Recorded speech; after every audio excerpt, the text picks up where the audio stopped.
आपका स्वागत है इंडिया पब्लिक खबर में और मैं हूं अर्जिता मिश्रा। वक्त है स्पेशल बुलेटिन का, जिसमें हम आपका तारुफ कराते हैं देश और दुनिया की तमाम बड़ी खबरों से विस्तार से। तो चलिए बिना किसी देरी के शुरू करते हैं खबरों का ये सिलसिला।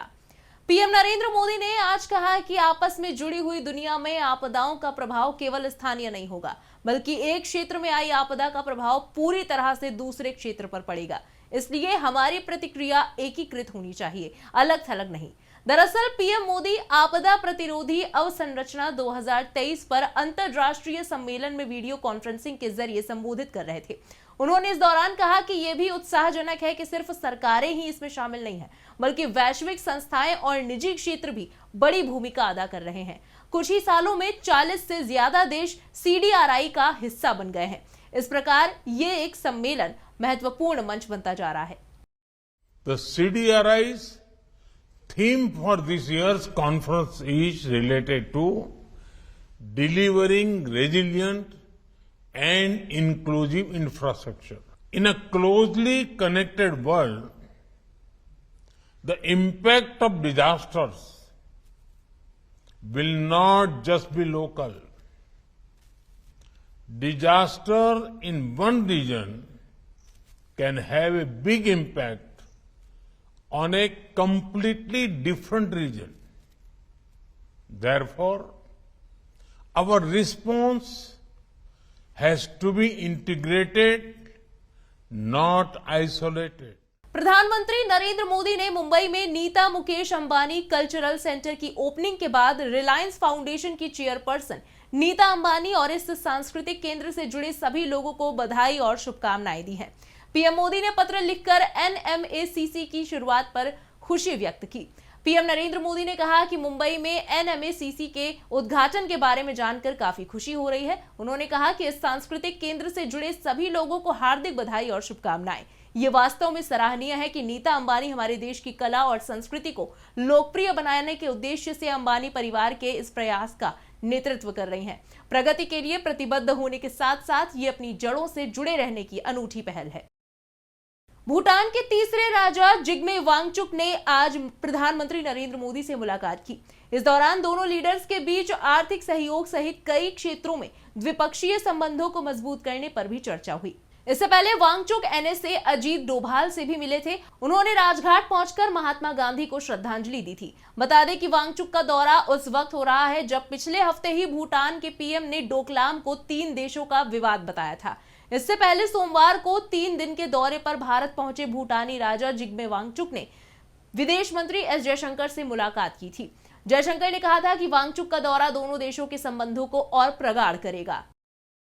सूरत की सत्र अदालत द्वारा जमानत की अवधि बढ़ाए जाने के एक दिन बाद राहुल गांधी ने मंगलवार को अडानी कंपनियों में धन के लेन देन पर एक बार फिर से सवाल उठाया।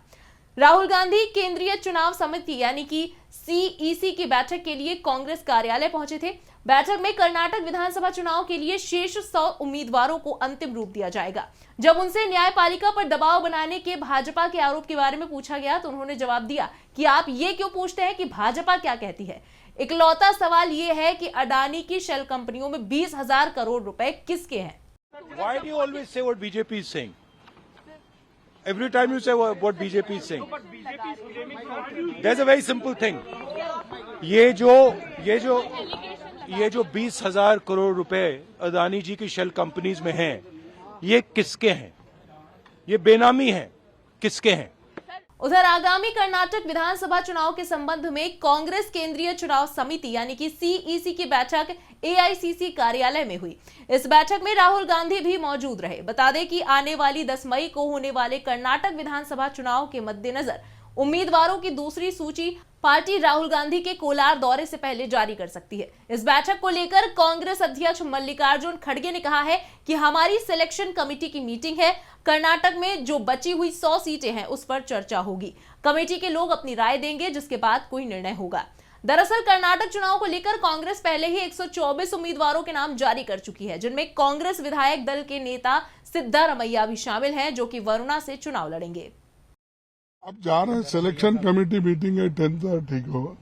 सभी लोग आएंगे, इलेक्शन कमेटी के मेंबर्स बैठ के जो बचे सीट है 100 सीट्स, उसके ऊपर पूरे लोगों का जो भी राय लेके जो भी यूनानिमसली और कंसेंसस से होता है और जो भी लोग जीत के आ सकते हैं या कम से कम टक्कर दे सकते हैं, वो ऐसे लोगों को वो कमेटी चुनेगी और मैं उसलिए जा रहा हूँ। इस बीच पश्चिम बंगाल के हिंसाग्रस्त इलाकों का दौरा करने के बाद गवर्नर सीवी आनंद बोस ने मीडिया से बात की। उन्होंने कहा कि केंद्र और राज्य दोनों मिलकर भीड़ तंत्र की जड़ को खत्म करने का काम करेंगे और सभी एजेंसियां ठोस कार्रवाई करेंगी। दरअसल बोस G20 बैठक में शामिल होने दार्जिलिंग पहुंचे थे। बोस ने कहा कि हिंसा किसी भी कीमत पर बर्दाश्त नहीं की जाएगी। हम कभी भी असामाजिक तत्वों को कानून अपने हाथ में लेने की इजाजत नहीं देंगे। हम गलत काम करने वालों के खिलाफ सख्त कार्रवाई करेंगे। बंगाल लंबे वक्त से लड़ाई लड़ रहा है, हम इसे अंतिम रूप देंगे। लोगों को शांति से रहने का अधिकार है, यह अधिकार किसी भी कीमत पर स्थापित किया जाएगा। इस दौरान उन्होंने मौके पर मौजूद पुलिस अधिकारियों से भी बातचीत की। We are all aware of the disturbing developments that have been taking place here in the past few days. This is a pernicious trend.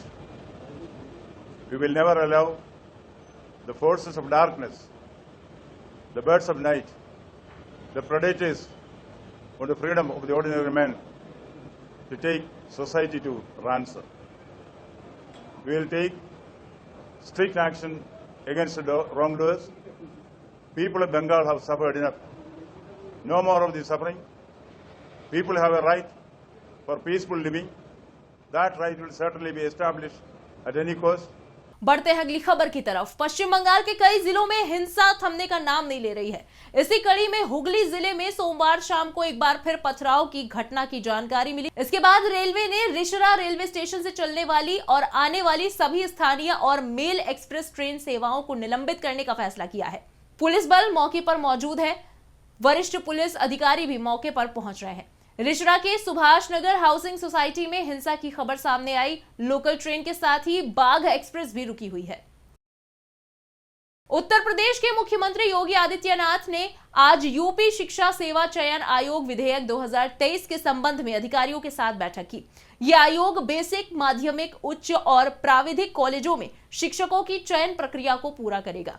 इसके साथ यह आयोग अशासकीय सहायता प्राप्त मदरसों और अल्पसंख्यक शिक्षण संस्थानों में इस नए आयोग के तहत ही शिक्षा भर्ती की जाएगी।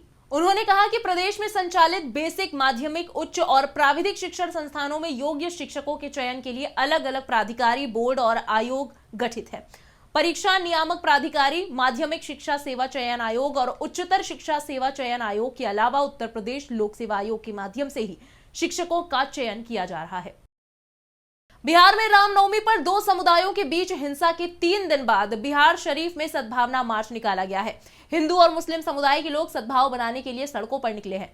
शहर में सामान्य हालात बहाल होने लगा है। हालांकि शहर में अभी भी धारा 144 लागू है। बाजार 2 बजे तक खुले रहने की ही अनुमति है। राजस्थान में गहलोत सरकार राइट टू हेल्थ बिल लेकर आई है, जिसके बाद से ही डॉक्टर्स और सरकार के बीच काफी तनातनी है। अपनी मांगों को लेकर सड़कों पर उतरे निजी डॉक्टर्स झुकने को तैयार नहीं है। वहीं दूसरी तरफ सरकार ने यह साफ कर दिया है कि किसी भी हालात में बिल वापस नहीं होगा। जो डॉक्टर्स की मांगे हैं उनको बिल में डाल दिया जाएगा। इस बीच विधेयक के खिलाफ प्रदर्शन को लेकर हड़ताली डॉक्टरों और राजस्थान सरकार के बीच सोमवार को हुई वार्ता बेनतीजा रही। इसी के साथ इस स्पेशल बुलेटिन में बस इतना ही, लेकिन देश दुनिया की खबरें अभी बाकी हैं, इसलिए सब्सक्राइब करें इंडिया पब्लिक खबर के YouTube चैनल को और बेल आइकन दबाना बिल्कुल ना भूलें।